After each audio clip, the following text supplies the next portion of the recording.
Deputy commissioner Sargodha captain Mohammad Waseem की ज़ेर सदारत अहम इजलास मुनक्कद, जिसमें महकमा बिल्डिंग की 39 जारी और नई स्कीमों पर पेशरफ्त का तफसीली जायजा लिया गया। इजलास को बताया गया कि ज़िला भर में 22 जारी और 12 नई स्कीमों पर काम जारी है, जिन पर मजमूई तौर पर 5 अरब 79 करोड़ 20 लाख रुपए लागत आ रही है। इस साल अब तक के जारी फंड्स का 81% हिस्सा इस्तेमाल हो चुका है।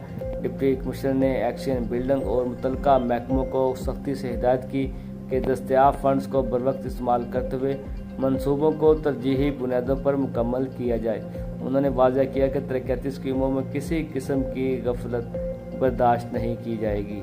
इजलास में deputy director planning Mehtab Yasin ने जारी और नए मनसूबों पर तफसीली ब्रीफिंग दी।